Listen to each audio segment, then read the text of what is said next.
ओम नमो भगवते वासुदेवाय। ओम नमो भगवते वासुदेवाय।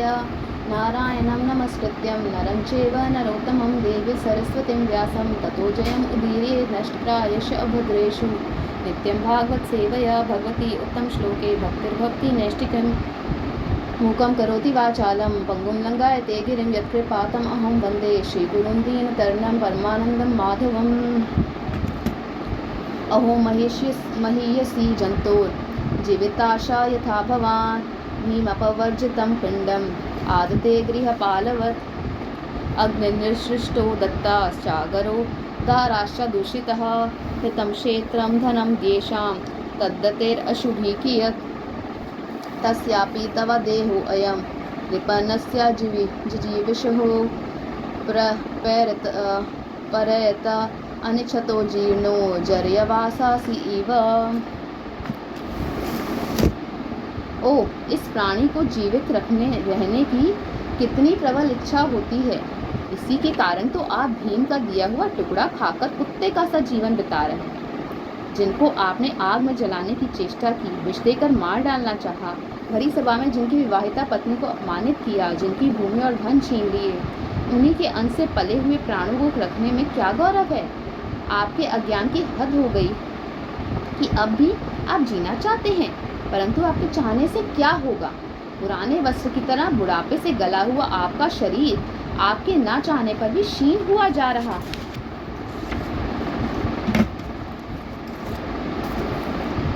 गत स्वार्थम इमं देहं विरक्तो मुक्त बंधना अविज्ञाता गतिर्जिहयात् सावे धीरा उदारतः या स्वकात् परतो वेहा जात निर्वेद आत्मवान् हृदि कृत्वा हरिं गेहात् प्रवरेजेत स नरोत्तमः अथो दिशं यातु स्वेर अज्ञातः गतिर्भवान् इतोरवाक् प्रयासः कालः पुंसां गुणा विकर्षणः एवं राजा विदुर्नेन अनुजेन प्रज्ञा चक्षुर्बोधिता अजामीधः छित्त्वसेषु स्नेहापाशान् हृदिमोहनो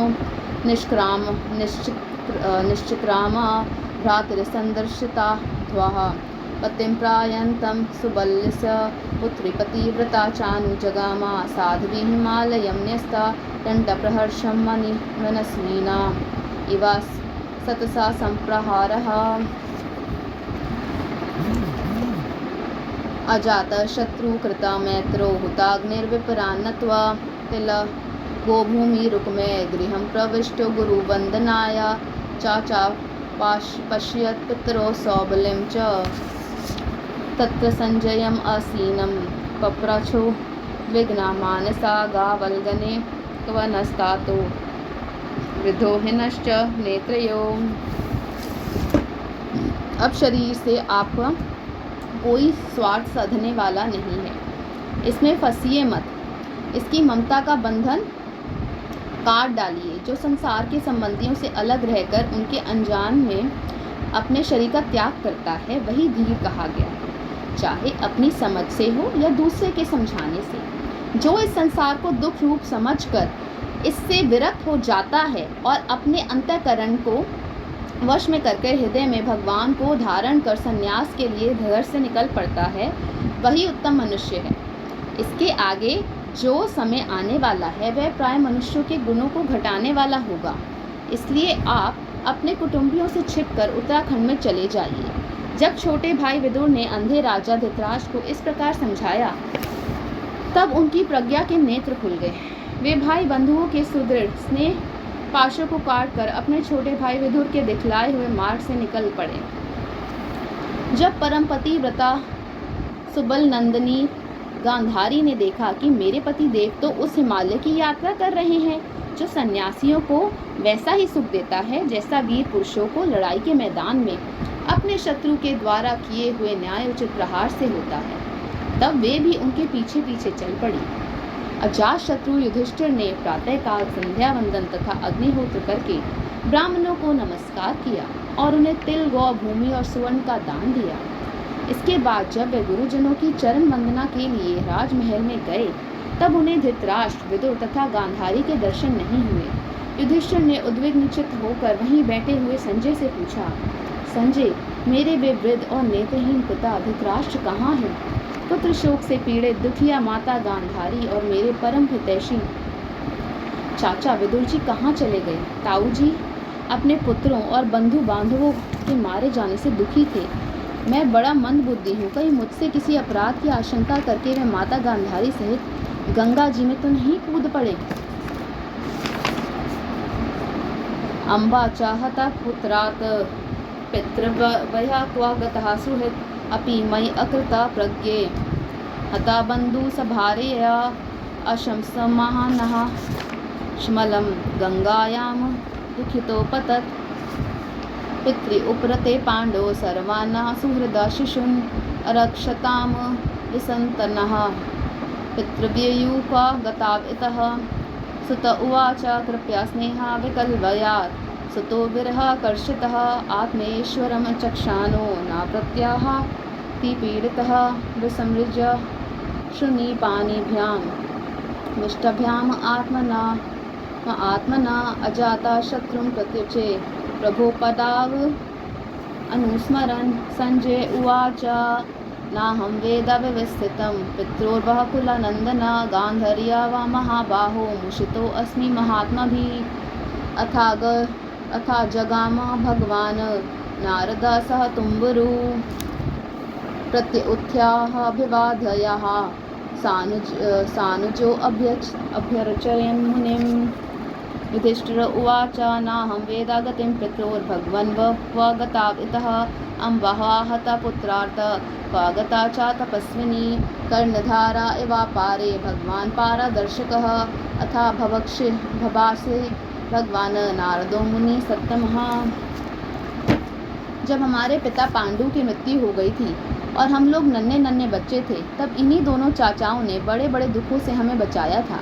वे हम पर बड़ा ही प्रेम रखते थे। हाय, वे यहाँ से कहाँ चले गए?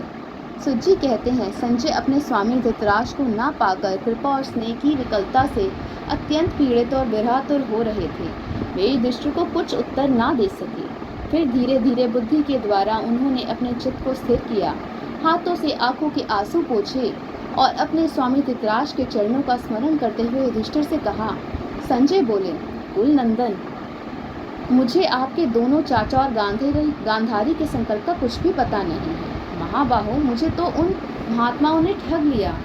संजय इस प्रकार कह ही रहे थे कि तंबूरू के साथ देव ऋषि नारद जी वहां आ पहुंचे। महाराज युधिष्ठिर ने भाइयों सहित उठकर उन्हें प्रणाम किया और उनका सम्मान करते हुए बोले। युधिष्ठिर ने कहा, भगवान, मुझे आप अपने दोनों चाचाओं का पता नहीं लग रहा है। ना जाने वे दोनों और पुत्र शोक से व्याकुल तपस्विनी माता गांधारी यहाँ से कहाँ चले गए हैं। भगवान, अपार समुद्र में कर्णधार के समान आप ही हमारे पारदर्शक हैं। तब भगवान के परम भक्त भगवान में देव ऋषि नारद ने कहा, धर्मराज, तुम किसी के लिए शोक मत करो, क्योंकि यह सारा जगत ईश्वर के वश में है। सारे लोक और लोकपाल विवश होकर ईश्वर की ही आज्ञा का पालन कर रहे हैं। वही एक प्राणी को दूसरे से मिलाता है और वही उन्हें अलग करता है। यथा गावो। नारद उवाच मा कंचना शुचो राजन् यद ईश्वरावशां जगत् लोका सपालयश्ये मे वहन्ति बलिम् ईशितु सा संयुनक्ति भूतानि सा एव विनक्ति च यथा गावो नसी प्रोता तन्तयां बधाश्चादमाभिः वाक्तन्तयां नामाभिर्बधा वहन्ति बलिम् ईशितुः यथा कृदो पस्करानामो संयोगा विगमाम इह इच्छया कृदितु सयाताम तथा वेशेच्छया नृणाम।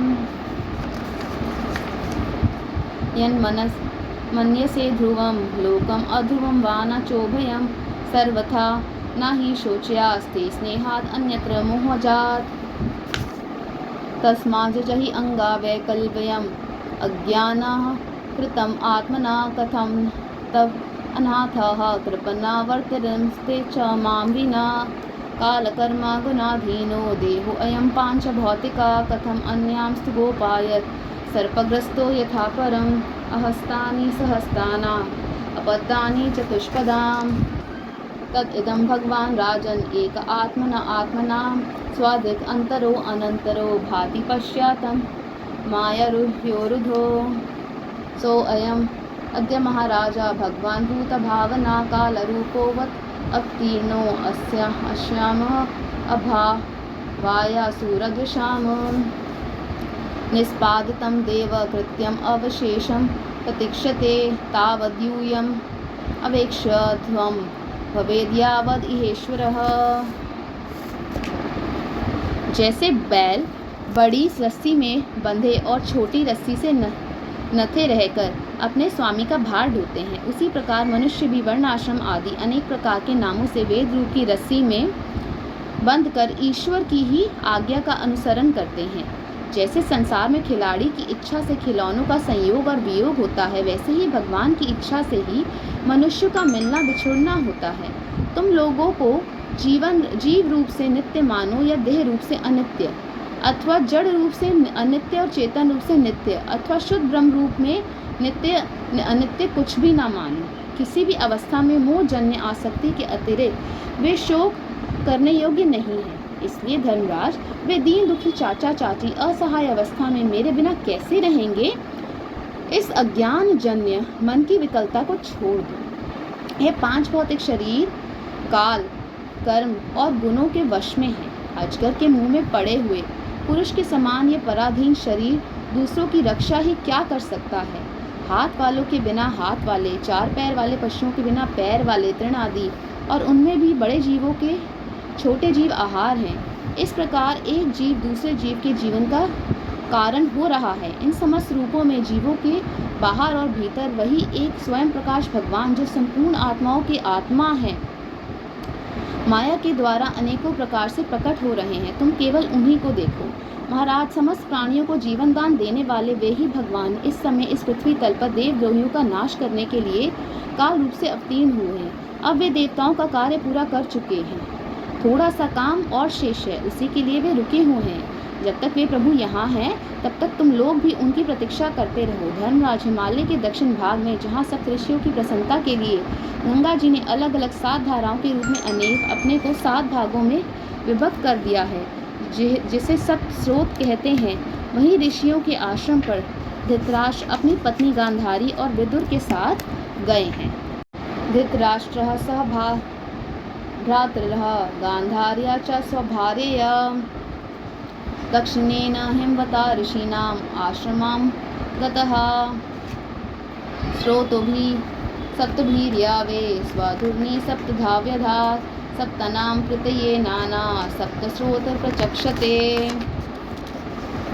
स्नातवानु स्वनं तस्मिन् भूत्वचाग्निं यथाविधि अभक्षः शांत आत्मा सा अष्टे विगत तेषनः जितासनो जिता श्वासः प्रत्याहार्ता सद इंद्रिय हरिभावनया ध्वस्ता रजा सत्वा तमोमलः विज्ञान आत्मनि संयोज्य क्षेत्रज्ञे प्रविलापय तं ब्रह्मणि आत्मनम् आधारे गतांबरम इवांबरे ध्वस्तमाया गुणोदर्को निरुद्ध कारणशयः निर्वर्तितः अखिला आहारा आस्ते आस्तनुरिवाचला तस्यानातरह्यो तरायो मा वैभो संन्यासाखिला कर्मणा सा वा अध्यतनाद्राजन् परता पंचमेहानि कलेवरं हास्यति स्वं तच्छा भस्मी भविष्यति ध्येयमाने अग्निभिर्देहे पत्युपत्नी सहोतजे वही सता पतिं साध्वी तम अग्निम अनुवेक्ष्यति विदुरस्तु तत् आश्चर्यं निशाम्य कुरुनन्दना हर्षशोकायुतस्तस्मात् गन्तनीथा निषेवकः इति उक्तवाखारुत्स्वर्गं नारदा सह तुम्बुरः युधिष्ठिरा वचस्तस्य हृदि कृत्वा जहाशुच। वहाँ वे त्रिकाल स्नान और विधि पूर्वक अग्निहोत्र करते हैं। अब उनके चित्त में किसी प्रकार की कामना नहीं है। वे केवल जल पीकर शांति चित्त से निवास करते हैं। आसन जीतकर प्राणों को वश में करके उन्होंने अपनी 6 इंद्रियों को विषय से लौटा लिया है। भगवान की धारणा से उन्हें तमोगुण, रजोगुण और सत्वगुण के मल नष्ट हो चुके हैं। उन्होंने अहंकार को बुद्धि के साथ जोड़कर और उसे क्षेत्रज्ञ आत्मा में लीन करके उसे भी महाकाश के घटाकाश के समान सर्वाधिष्ठान ब्रह्मा में एक कर दिया है। उन्होंने अपनी समस्त इंद्रियों और मन को रोककर समस्त विषयों को बाहर से ही लौटा दिया है और माया के गुणों से होने वाले परिणामों को सर्वथा मिटा दिया है। समस्त कर्मों का संन्यास करके वे इस समय ठूठ की तरह स्थिर होकर बैठे हुए हैं। अतः तुम उनके मार्ग में विघ्न रूप मत बनना। धर्मराज, आज से 5वें दिन वे अपने शरीर का परित्याग कर देंगे और वह जलकर भस्म हो जाएगा। गहार पत्यादि अग्नियों के द्वारा पर्णकुटी के साथ अपने